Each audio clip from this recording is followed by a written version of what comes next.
Well, hi crafty crew, this is Deba with Creative 5-Minute Crafts.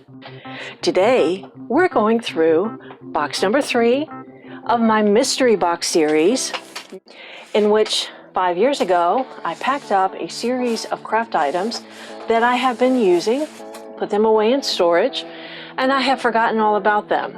And I thought, well, wait a minute, I think this would be just loads of fun for me and you to go through the boxes and see exactly what I have packed away. This is Sweetness and Serenity, and if you remember in the first unboxing I did with the first craft box, we found some Sealy powdered paints, and I had mentioned that I had painted a baby doll, and I had the opportunity to paint her face with the Sealy paints. Well, this is the paperwork that came with her. And in case you haven't seen that video, I'm going to insert a picture of the baby right here. And I'm also going to link the video if you'd like to see what was in that first mystery craft box that came from the storage unit. Here is a picture mat that I saved, I'm sure from a picture that I no longer have in a frame. More than likely I no longer have the frame as well, but I saved the mat. Here's some more information about One Stitch. Oh, okay, yeah. This is the One Stitch method. This lady's name was Donna Dewberry, and she put together this kit. Still have it. I will take a picture of it and insert it right here so you can see how it's held up. The finished size was 18 by 18. This is copyrighted 2006, so more than likely I did this within maybe a year or two of this copyright. Okay, now let's take a look at what we have here. And I think what I might do, well, let's see, we'll try to leave the box here, see if I can adequately show you what I have. This is Adhesive border stencil. This again was purchased at Ollie's, $2 regular price. They were selling it for 99 cents. It's made by Plaid and it's for stencil decor. Here is a Space Maker pencil case. Let's see what's inside here. Okay, so here are compressed charcoal, crayons for sketching, and like I mentioned before with the other pencils, I was a sketcher. I was doing some sketch art for a time and didn't really have a chance to stick with this as long as the painting, but I was definitely into wanting to draw faces. I was just amazed with drawing the likeness of another person. So that's what these charcoal pencils were for. You can see I had their little rubber eraser. These are more sketching pencils. Here's a white charcoal pencil. This is a jet black pencil, but it has kind of a silvery look to it. And you can see here more sketching pencils, and looks like a small paintbrush, like a detail brush. And these are more charcoal pencils. This looks like more charcoal. So definitely this was my sketching pencil case. Here is a little tiny painter's palette.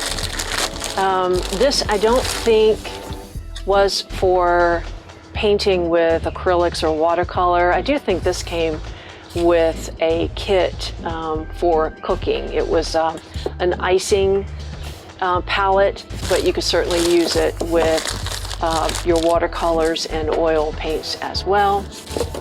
Here is random cardboard. Okay, here are more paintbrushes. These look like this might be more of like a texture brush, but we have multiple sizes and handle lengths, although it looks like one of these broke, so they probably all are the same length. But they are paintbrushes, beautiful mesh bag. Let's see, what is this? This is heavy. Let's see what this is. Okay. And this is in a Target bag. Oh, okay, these are river rocks. this is textile medium, transforms acrylic paint into a washable fabric paint. So yes, I have tried to do painting on fabric. I have to say, it's kind of frustrating. It was kind of frustrating to paint on fabric because of the washing process. A lot of times this sort of, even with this item and your paint, the paint just didn't stick like you would like for it to. So it was cute for maybe a time or two, but after it had been washed, it really kind of lost some of the excitement. Okay, so these are bags, came with tangerines, and you may be wondering why in the world would you save this? But this would make an excellent stencil to stipple paint over. It would just be an excellent texture if you wanted to ball it up like so and stipple it on something. So I don't hold on to these as much anymore, but there was a time when I saved all of these. Now this has, these look like marbles. If you can see here, this is just a paper bag of marbles, and I have, looks like all kinds of marbles. Big marbles, there are just probably 50 marbles in that bag. Let's see what else. Now these look like glass beads from Dollar Tree. I'm not sure if they have this color any longer. Seems like Dollar Tree constantly is changing their glass bead collection, but this one looks like it's seafoam. Okay, last item in this storage box is another beautiful box. Okay, so here is a box that was inside of the storage box, and what we find in here, this is a pattern. You can see here I drew and made a pattern myself. Here's a beautiful glass container that was placed in there. Looks like drew a hand. We have cat whiskers. We have a large cat. This was a pillow that I made with this cat. It's like a stamp. You stamp it on the material with heat, and then you would fill in the section of the cat based on the numbers you see here with the appropriate colored yarn. And it ended up being a beautiful Siamese cat on a cream background, and I made it into a pillow. These are some embroidery hoops, or actually it's 2 embroidery hoops.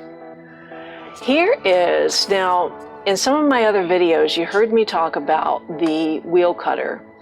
I purchased a smaller one from Dollar Tree, and I used that one to cut paper. This is the wheel cutter that was used to cut material. You can cut cloth with this, leather, vinyl, film, and paper. So this is a heavy-duty wheel cutter. And I'm looking for a date, 1985, you all. So this is an oldie, but a goodie. I'm sure as sharp as ever.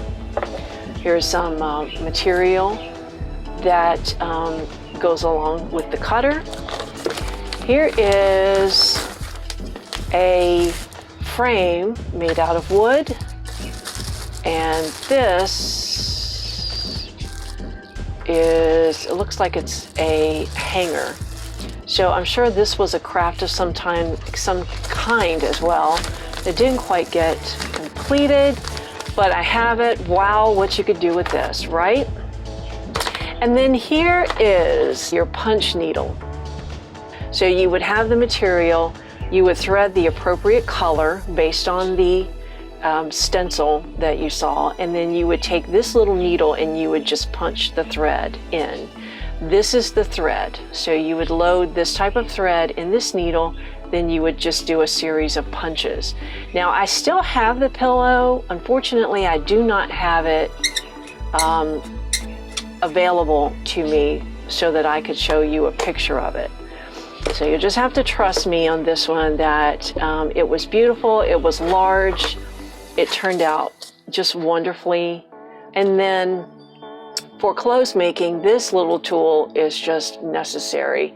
This is made by Singer, and this is the little tool that you would use to transfer darts onto fabric. So you would have your fabric, you would have your pattern, and in between you'd have this little piece of paper that would be waxy on both sides, but one side would have a purple color to it.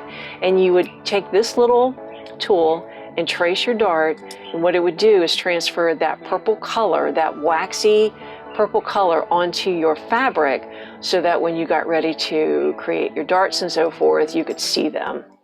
That's all in mystery box number 3. Stay tuned. I have 2 more boxes to go through. Please subscribe, like the video, share this with your friends, and click the notification bell. That way you know the next time I upload a video, and I will see you in the next one.